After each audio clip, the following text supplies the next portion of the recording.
Hello friends, very good morning. Welcome to the Hindu editorial analysis. So ఈరోజు మనం handle చేయబోతున్న editorial వచ్చేసి POCSO యాక్ట్కి సంబంధించింది.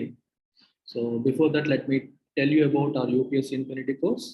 ఇది మీకు prelims plus mains plus interview. So it covers all aspects of your UPSC exam, right? So ప్రతిది కూడా మీకు బేసిక్స్ నుండి, చాలా మంది నన్ను అడుగుతుంటారు, సార్ బేసిక్స్ నుండి చెప్తారా? Yes, basics to advanced, absolute basics నుంచి. నేను ఎడిటోరియల్ ఎలా చెప్తున్నాను, సాయిరామ్ సార్ హిందూ అనాలిసిస్ ఎలా డీల్ చేస్తున్నారో అదే రకంగా మీకు క్లాసెస్ కూడా ఫ్రమ్ ద బేసిక్స్ బిగినర్స్ కూడా అర్థమయ్యేలాగా చెప్పడం అనేది ఉంటుంది. మీకు లైఫ్ టైం వ్యాలిడిటీ అనేది మనం ఈ కోర్సులో ఇస్తున్నాం.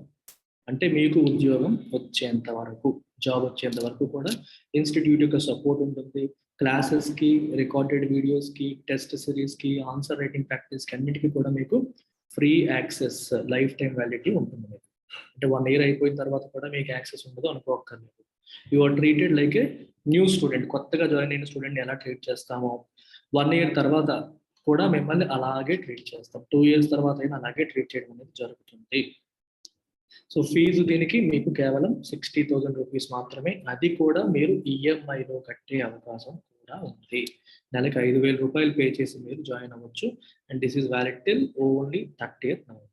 తర్వాత ఫీజు రివైజ్ చేస్తున్నాము. 1st December నుంచి ఫీజు పెరుగుతుంది. ఇంట్రెస్ట్ ఉన్న వాళ్ళు 30th November లోపు జాయిన్ అవ్వడానికి ప్రయత్నం చేయండి. ఏమైనా ఫర్దర్ డౌట్స్ ఉంటే ఈ నెంబర్కి కాల్ చేసి క్లియర్ చేసుకోండి. మన వెబ్సైట్లో రిజిస్టర్ అయ్యి యూపీఎస్సీ డెమో అని చెప్పి టైప్ చేయండి. సెర్చ్ బాక్స్లో యూపీఎస్సీ డెమో అని టైప్ చేయండి. అది ఫ్రీ కోర్స్, అందులో ఎన్రోల్ అవ్వండి.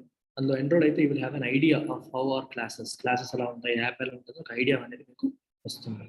యూపీఎస్సీ ప్రిపేర్ అయిన వాళ్ళందరూ కూడా ఆప్షనల్కి కూడా ప్యారల్గా ప్రిపేర్ అవ్వాలి. మీ అందరికీ తెలిసిన విషయమే. మన ఇన్స్టిట్యూట్ 5 ఆప్షనల్స్ ఆఫర్ చేస్తుంది. Public administration and political science నేను టీచ్ చేస్తున్నాను. Anthropology, sociology Sairam sir teach చేస్తున్నారు. Telugu literature Sitapati sir teach చేస్తున్నారు. సో మీరు వీటిలో ఏదైనా సెలెక్ట్ చేసుకోవచ్చు. In fact we are also giving this option, 1 course unlimited access to all options. అంటే మీరు ఒకవేళ 2 తేల్చుకోలేకపోతున్నారు, 3 తేల్చుకోలేకపోతున్నారు అంటే మీరు అడిగితే మీకు 3 యాక్సెస్ ఇస్తాను. 3 చూసుకొని మీకు ఏం నచ్చుతుంది మీరు ఫాలో అవ్వచ్చు. ఫీజు వచ్చేసి 20,000తోనే స్టార్ట్ అవుతుంది. అంటే మీరు ఓన్లీ రికార్డెడ్ ఆప్షన్ తీసుకుంటే 20,000 ఫీజు, లైవ్ అండ్ రికార్డెడ్ తీసుకుంటే 25,000. ఈఎంఐ ఆప్షన్ కావాలి అంటే వస్తుంది, ఎక్స్ట్రా 5,000 పడుతుంది. ఇక్కడ కనిపిస్తున్న ఫీజుకి 5,000 ఎక్స్ట్రా పెట్టి మీరు ఈఎంఐ ఆప్షన్కి వెళ్ళొచ్చు. మంత్లీ 5,000 పే చేసి జాయిన్ అవ్వచ్చు. ఈవెన్ ఆప్షనల్స్ కూడా లైఫ్ టైం వ్యాలిడిటీతోనే వస్తాయి. This is the phone number for admissions. అలాగే మీరు వెబ్సైట్లో ఆప్షనల్ డెమో అని చెప్పి మీరు టైప్ చేస్తే it will give you A free course. Optionals వాళ్ళకి అన్ని శాంపుల్ వీడియోస్ మీకు కనిపిస్తాయి, మీరు అందులో చూడొచ్చు. అలాగే యూపీఎస్సీ ఎనీ కోర్స్ అట్ 5,000 అని ఒక స్పెషల్ ఆఫర్ నడుపుతున్నాం. I'm really sorry, this is extended till 30th November. 15th November వరకు అనుకున్నాం, తర్వాత దాన్ని ఎక్స్టెండ్ చేస్తూ వచ్చాం. ఫైనల్ ఎక్స్టెన్షన్ కొంతమంది అడిగేసరికి 30th November వరకు this is the final extension, తర్వాత మళ్ళీ చేయండి. సో వీటిలో ఏ కోర్స్ అయినా సరే, మీరు ఇక్కడ కనిపిస్తున్న ఏ కోర్స్ అయినా మీరు తీసుకోవచ్చు. ఏదైనా సరే 5,000 రూపీసే. ఒకవేళ మీరు ఫ్యూచర్లో యూపీఎస్సీ ఇన్ఫినిటీకి అప్గ్రేడ్ అయితే ఇది మైనస్ చేసేస్తాం. ఇది మైనస్ చేసి రిమైనింగ్ ఫీజు కడితే సరిపోతుంది. Again same phone. సో ఇవాల్టి ఎడిటోరియల్ వచ్చేసి POCSO shocker. So before I get into it, editorial లోపలికి వెళ్ళే ముందు let us look at some background. ఈ పర్టికులర్ యాక్ట్కి సంబంధించి బ్యాక్గ్రౌండ్ చూద్దాం. అసలు ఏంటి ఈ చట్టం యొక్క ఫుల్ నేమ్ ఏంటి? ది ప్రొటెక్షన్, ఫుల్ నేమ్ చూసుకోండి, the protection of children from sexual offences act. ఇది ఎప్పుడు వచ్చిందంటే 2012లో వచ్చింది. 2012లో ఈ చట్టం అనేది తీసుకొచ్చారు. సో దీనికి సంబంధించి కొన్ని ఇంపార్టెంట్ పాయింట్స్ మనం ఇవాళ చూద్దాం. Some background, then we will get into the editorial. కొంచెం బ్యాక్గ్రౌండ్ తెలుసుకుంటే మంచిది కదా ఎప్పుడైనా సరే. The beauty of this particular law or act it is gender neutral. ఇది జెండర్ న్యూట్రల్ లా అంటే అర్థం ఏంటి? ఇక్కడ చిల్డ్రన్ అనే పదం వాడారు, గర్ల్ అనే పదం వాడలేదు. జనరల్ గా మనకి సెక్షువల్ అఫెన్సెస్ అనగానే ఫస్ట్ ఏం గుర్తొస్తుంది? ఆడవాళ్ళ మీద అనే మైండ్ లో వెంటనే వచ్చేస్తుంది. ఉమెన్ పైనే చేస్తారు, మెన్ చేస్తారు అఘాయిత్యాలన్నీ. కానీ ఇది ప్రొటెక్షన్ ఆఫ్ చిల్డ్రన్ అన్నారు. సో మగ పిల్లలు కావచ్చు, ఆడపిల్లలు కావచ్చు, అందుకే ఇది జెండర్ న్యూట్రల్. సో అందుకే ఎనీ పర్సన్ బిలో 18 years, 18 ఏళ్ల లోపు ఎనీ పర్సన్ అంటే అబ్బాయి కావచ్చు, అమ్మాయి కావచ్చు, ఇద్దరికి కూడా ఇది వర్తిస్తుంది. ఇద్దరికి కూడా వర్తిస్తుంది. ఒక అబ్బాయి పైన సెక్షువల్ అసాల్ట్ జరగవచ్చు, అమ్మాయి పైన కూడా జరగవచ్చు. So it applies to both girls and boys. Similarly second aspect ఏంటో దీనికి సంబంధించిన ఒక బ్యూటిఫుల్ ఆస్పెక్ట్ ఉంది. మన పోక్సో ఈ చట్టం ఏదైతే ఉందో ప్రపంచంలో ఉన్న వివిధ దేశాల చట్టాల కంటే మంచి చట్టం ఇది. ఎందుకు మంచి చట్టం అనడానికి కొన్ని రీజన్స్ చెప్తున్నాను. మొదటిది జెండర్ న్యూట్రల్, రెండవది వచ్చేసి నాట్ రిపోర్టింగ్ అబ్యూస్. కేర్ఫుల్గా అబ్జర్వ్ చేయండి. Is an offence. చూసారా ఎంత? For example, you are the head master. మీ స్కూల్లో ఒక అమ్మాయి పైన అసాల్ట్ జరిగింది. ఈ విషయం నీకు తెలుసు, యు నో ఇట్. చట్టం ఏం చెప్తుంది? It is your responsibility as the head master to report it to authorities. పోలీస్కి రిపోర్ట్ చేయాల్సిన రెస్పాన్సిబిలిటీ హెడ్ ఆఫ్ ది ఇన్స్టిట్యూషన్గా నీకు ఉంటుంది. ఒకవేళ నువ్వు రిపోర్ట్ చేయకపోతే, అబ్యూజ్ని రిపోర్ట్ చేయకపోతే, పిల్లల పట్ల జరిగింది మీకు తెలుసు అయినా నువ్వు రిపోర్ట్ చేయలేదనుకో, దట్ బికమ్స్ అన్ అఫెన్స్. అంటే చట్టం ఏం చేస్తుంది తర్వాత? ఈ అమ్మాయి పట్ల తప్పుగా ప్రవర్తించిన ఎవరైతే వ్యక్తి ఉంటాడో, పర్పెట్రేట్ ఉంటాడో, వీడికి శిక్ష పడుతుంది. మీరు రిపోర్ట్ చేయనందుకు మిమ్మల్ని కూడా శిక్షిస్తారు. So not reporting abuse is an offence. ఎందుకంటే పిల్లలకి తెలియదు. సో కాబట్టి వాళ్ళ తరపున పెద్దలు, whoever is in charge, వాళ్ళు రిపోర్ట్ చేయాలి. రిపోర్ట్ చేయకపోతే అది కూడా తప్పు కింద చూస్తారు అని అర్థం అన్నమాట. అండ్ నెక్స్ట్ థింగ్ వచ్చేసి, another beautiful aspect of this is no limit. అంటే ఏ limit? Time limit. No time limit for reporting abuse. అంటే ఫర్ ఎగ్జాంపుల్ 1 year బ్యాక్ జరిగింది ఇన్సిడెంట్. 1 year బ్యాక్ జరిగింది, ఈరోజు రిపోర్ట్ చేయొచ్చు అంటే రిపోర్ట్ చేయొచ్చు. టైం లిమిట్ పెట్టలేదు. ఎందుకు పెట్టలేదంటే చాలాసార్లు పిల్లలకి తెలియక వాళ్ళ పేరెంట్స్కి చెప్పరు. ఎప్పుడో కొంచెం అవగాహన కలిగిన తర్వాత, పెద్ద అయిన తర్వాత, మన లవ్ స్టోరీ సినిమాలో చూసాం చూడండి, ఆ టైప్లో అనమాట. తర్వాత చెప్తారు. ఆ తర్వాత చెప్పినప్పుడు కూడా అది వర్తిస్తుంది. 3 ఏళ్ళు కావచ్చు, 4 ఏళ్ళు కావచ్చు, 5 ఏళ్ళు కావచ్చు. ఎప్పుడో జరిగిన దానికి కూడా శిక్ష వేసే అవకాశం అనేది ఉంది. అందుకే చెప్పారు, no time limit for reporting. ఎప్పుడైనా సరే రిపోర్ట్ చేయవచ్చు. Right? This is another aspect of POCSO. రెండవది కాన్ఫిడెన్షియాలిటీ ఆఫ్ విక్టిమ్స్ ఐడెంటిటీ. ఎవరైతే విక్టిమ్ అంటే బాధితులు, ఎవరైతే సఫర్ అయ్యారో, బాధించబడ్డారో, వాళ్ళ యొక్క ఐడెంటిటీని కాన్ఫిడెన్షియల్గా ఉంచాలి. మీడియా వాళ్ళ పేర్లు గట్రా రిపోర్ట్ చేయకూడదు. రిపోర్ట్ చేస్తే వాళ్ళ పైన కూడా కేసు పెట్టే అవకాశం ఉంటుంది. పోలీస్ కానీ, మీడియా కానీ ఎవరు కూడా విక్టిమ్ యొక్క ఐడెంటిటీని బయట పెట్టకూడదు. కాన్ఫిడెన్షియల్గా మెయింటైన్ చేయాలి.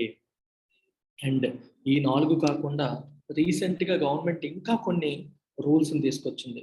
ఆ రూల్స్ ఏంటో కూడా చూసేద్దాం. రీసెంట్గా తీసుకొచ్చిన రూల్స్ ఏంటి అంటే, మొదటిది, ఏ ఇన్స్టిట్యూషన్ అయినా సరే, అంటే ఇట్ కుడ్ బి హాస్టల్ కావచ్చు, లేకపోతే స్కూల్ కావచ్చు, ఏదైనా ఇన్స్టిట్యూషన్, పిల్లల్ని మెయింటైన్ చేసే ఇన్స్టిట్యూషన్ ఏదైతే ఉందో, ఇది పీరియాడిక్ పోలీస్ వెరిఫికేషన్ చేయాలి. ఏం చేయాలి? పిల్లల్ని ఎవరైతే చూస్తున్నారో, లైక్ హాస్టల్ వార్డెన్స్ కావచ్చు, టీచర్స్ కావచ్చు, వాచ్మెన్స్ కావచ్చు, వీళ్ళందరి యొక్క బ్యాక్గ్రౌండ్ చెక్. అంటే వాళ్ళకి ఇంతకుముందు నేర ప్రవృత్తి ఉందా, తప్పులు చేశారా, ఈ బ్యాక్గ్రౌండ్ వెరిఫికేషన్ అనేది చేయాలి. అలాంటి వాళ్ళని పెట్టుకోకూడదు. ఎవరెవరైతే పిల్లలతో ఇంటరాక్ట్ అవుతారో వాళ్ళందరి యొక్క బ్యాక్గ్రౌండ్ వెరిఫికేషన్ పోలీసుల ద్వారా చేయించాలి. రెండవది, ఈ ఇన్స్టిట్యూషన్ ఏం చేయాలంటే, వాళ్ళ ఎంప్లాయీస్కి సెన్సిటివిటీ ట్రైనింగ్ చేయాలి. ఎంప్లాయీస్ అందరికీ కూడా ట్రైన్ చేయాలి, పిల్లలతో ఎలా ఉండాలి, చైల్డ్ సేఫ్టీ పట్ల, చైల్డ్ ప్రొటెక్షన్ పట్ల వాళ్ళకి అవగాహన కల్పించే సెన్సిటివిటీ ట్రైనింగ్ అనేది చేయాలి.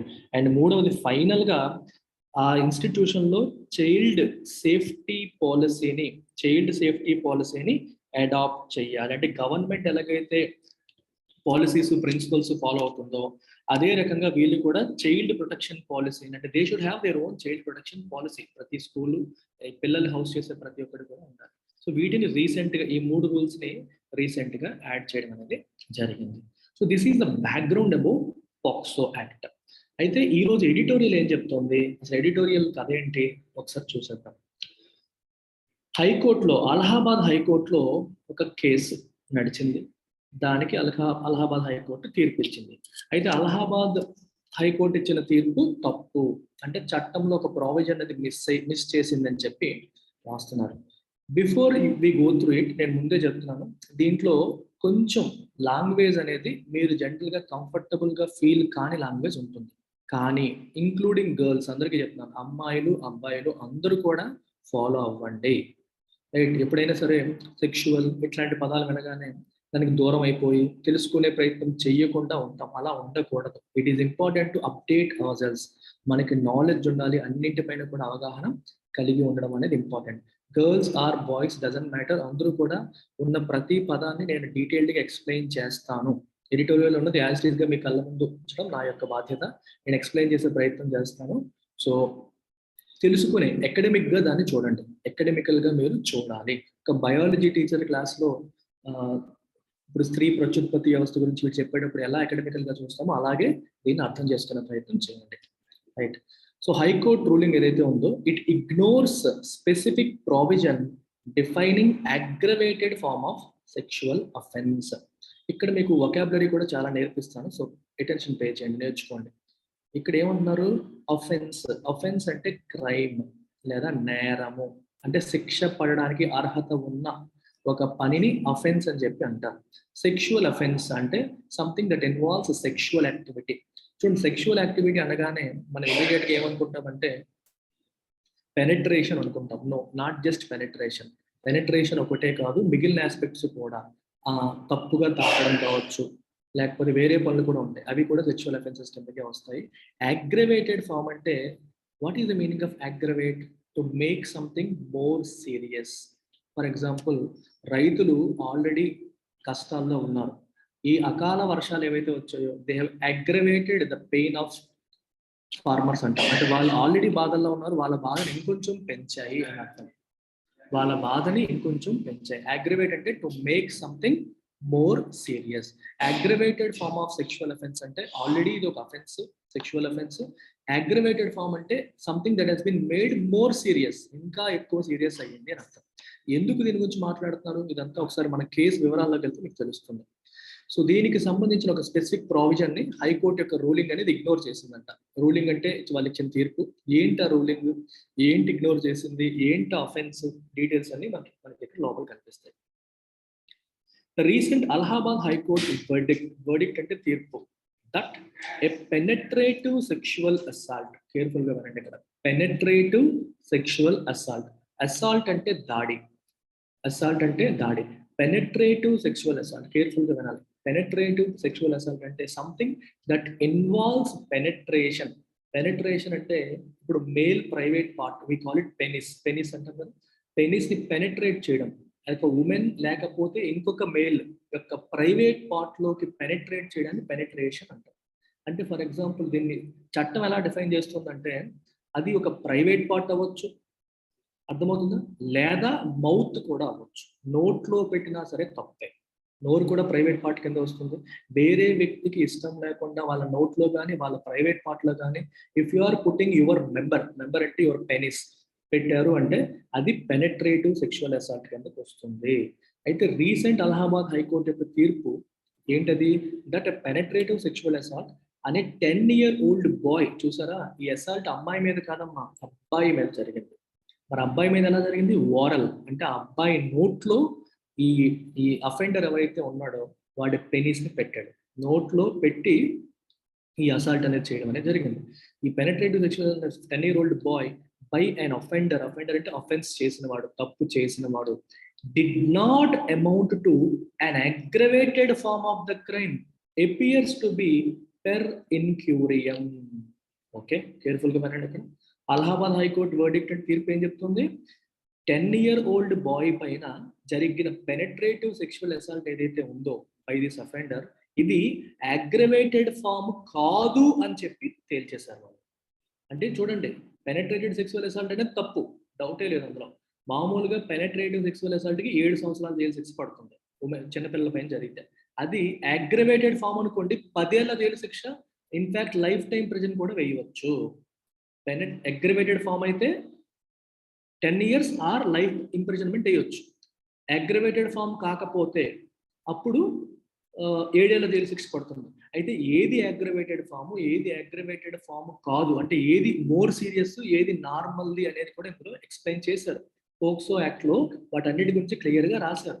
ఆ ప్రావిజన్స్ ని సరిగ్గా అలహాబాద్ హైకోర్టు వాళ్ళు చదవలేదేమో, సరిగ్గా చూడలేదేమో, అందుకే తప్పుడు తీర్పు ఇచ్చారని చెప్పి చెప్తున్నారు. అయితే ఇక్కడ ఒక పదాన్ని వాడారు చూసారా, లీగల్ వర్డ్ ఇది.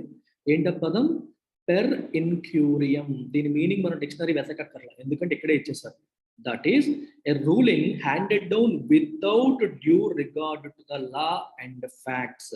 అంటే మీరు చట్టాన్ని, ఫ్యాక్ట్స్ ని సరిగ్గా చూడక, సరిగ్గా అబ్జర్వ్ చేయకుండా చేసిన తప్పిది. Without due regard to the facts and law. అర్థమైందా?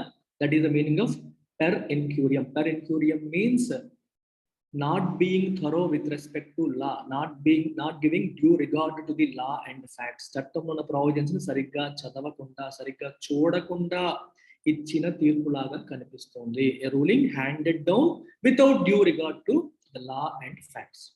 The offense that was proven in the trial అంటే ట్రయల్ కోర్ట్. ఇక్కడ ఇంకొక కాన్సెప్ట్ నేర్పిస్తారు చూడండి. మనం కోర్ట్స్ గురించి చదివేటప్పుడు ట్రయల్ కోర్ట్ అని చదువుతాం. అసలు ట్రయల్ కోర్ట్ అంటే ఏంటో తెలుసా? ట్రయల్ కోర్ట్ అంటే మీనింగ్ ఏంటి అంటే, ఒక ట్రై, TRY, ట్రై అంటే మీనింగ్ ఏంటి? ప్రయత్నించడం అనుకుంటాం, అది ఒక మీనింగ్ తెలిసిందే. ఇంకో మీనింగ్ కూడా ఉంది. ట్రై అంటే మీనింగ్ విచారించు. విచారించు అంటే బాధపడడం కాదు, ఇన్వెస్టిగేషన్ కూడా కాదు, కోర్టులో జరిగే విచారణ, లీగల్ ట్రయల్ అంటాం.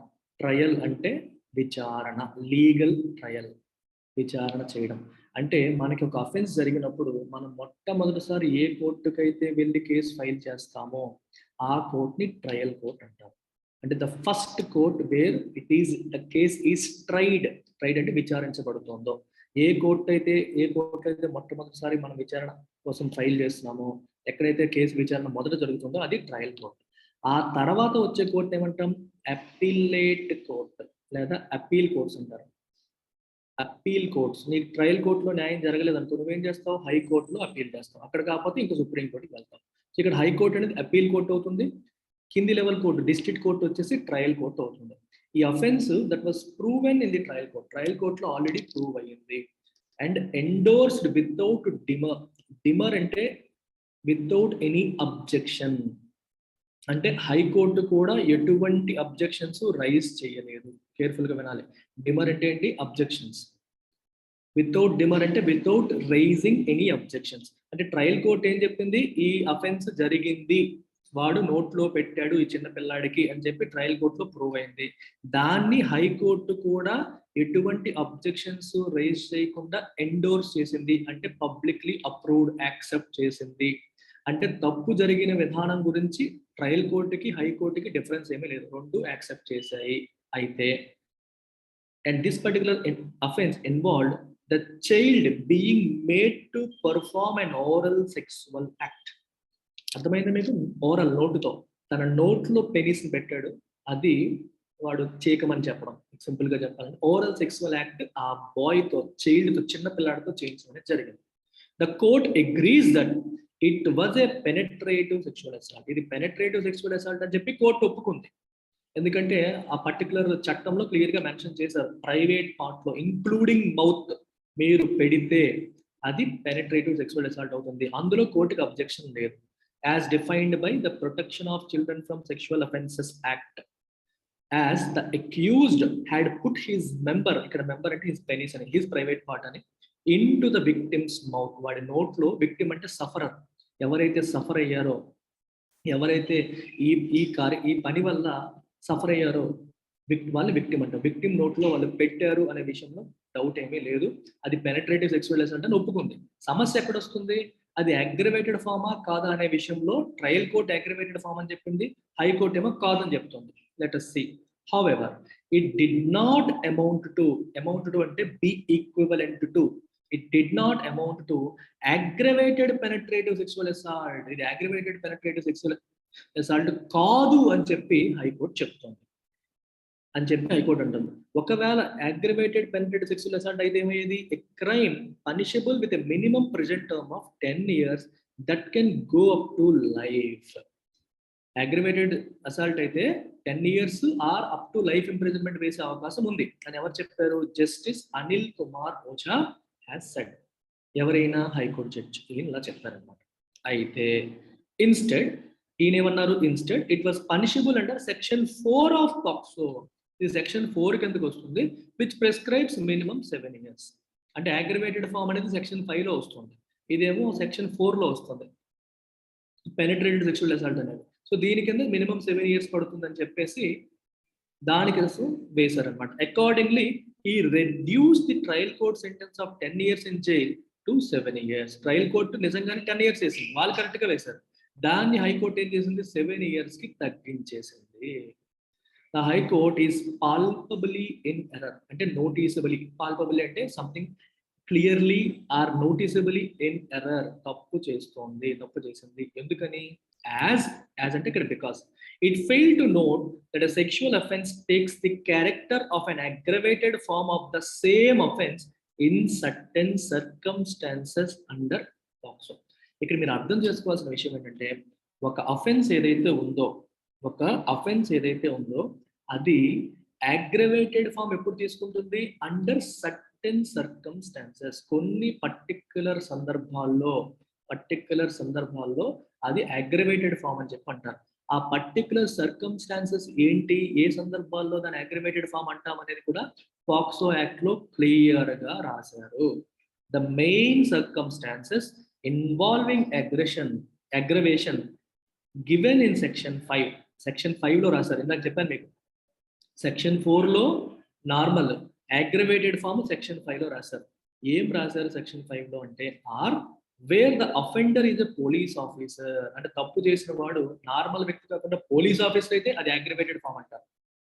అంటే మామూలు వాడి కంటే పోలీసు వాడికి శిక్ష పెద్దది పడుతుంది. లేదా a member of the armed forces, army member, లేదా government public servant, or someone on the staff of a jail staff, లేదా remand home staff, hospital staff, educational or religious institution యొక్క staff, or any place of custody, care and protection. వీటిల్లో ఎవరైనా employees ఇలా చేస్తే, school టీచర్లు కావచ్చు, వార్డెన్లు కావచ్చు, వాచ్మెన్లు కావచ్చు, ఇట్లాంటి వారికి శిక్షలు ఇంకా పెద్దవి, అది అగ్రివేటెడ్ ఫామ్ కింద కన్సిడర్ చేస్తారు. ఓకే, మరి ఇప్పుడు చెప్పింది ఆ కేటగిరీ కిందకి వచ్చిందా? రాలేదు. మరి ఎందుకు అంటున్నారు చూడండి. However these are not the only circumstances. ఇవి మాత్రమే సర్కమ్స్టాన్సెస్ కాదు, సందర్భాలు కాదు, పరిస్థితులు కాదు, ఇంకా కొన్ని ఉన్నాయి. Where the crime involves a group of offenders. ఒకడు కాకుండా గ్రూప్ గా వచ్చి చేశారు అనుకోండి, again it becomes an aggravated form. Or is done repeatedly, ఒకడే కానీ మల్టిపుల్ టైమ్స్ చేశాడు, అప్పుడు కూడా అగ్రివేటెడ్ ఫామ్ అవుతుంది. Or when it pertains to the use of deadly weapons, కత్తులు, సూదులు, ఇట్లాంటి వెపన్స్ ఉపయోగించి ఏమైనా చేసినా సరే అగ్రివేటెడ్ ఫామ్ అవుతుంది. Or causes grievous harm or injury, harm లేదా ఇంజూరీ, బాధ గ్రీఫ్ అంటే బాధ కలిగించే సీరియస్ ఇంజూరీ కలిగించినా సరే. Or leads to physical or mental incapacitation అంటే పని చేయకపోవడం, అంటే మన మైండ్ పనిచేయని పరిస్థితి కానీ, లేదా బాడీలో ఒక పార్ట్ పనిచేయని పరిస్థితికి కానీ దారి తీస్తే వాళ్ళు చేసే యాక్టివిటీస్, ప్రెగ్నెన్సీకి దారి తీసిన, లేదా డిసీజ్కి దారి తీసిన, అప్పుడు కూడా దాన్ని అగ్రవేటెడ్ ఫార్మ్ ఆఫ్ అఫెన్స్ అంటారు. అర్థమైందా? ఇవన్నీ కూడా అగ్రవేటెడ్ ఫార్మ్స్. అయితే ప్రస్తుతం జరిగిన ఇన్సిడెంట్ గవర్నమెంట్ ఎంప్లాయీ కాదు, ముందు చెప్పిన వాళ్ళు ఎవరు కాదు, ప్లస్ ఇక్కడ రాసినవి కూడా కాదు, ఇలాంటివి కూడా కాదు, అయినా సరే అది అగ్రివేటెడ్ ఫామ్ అని చెప్పి హిందూవాడు అంటున్నాడు.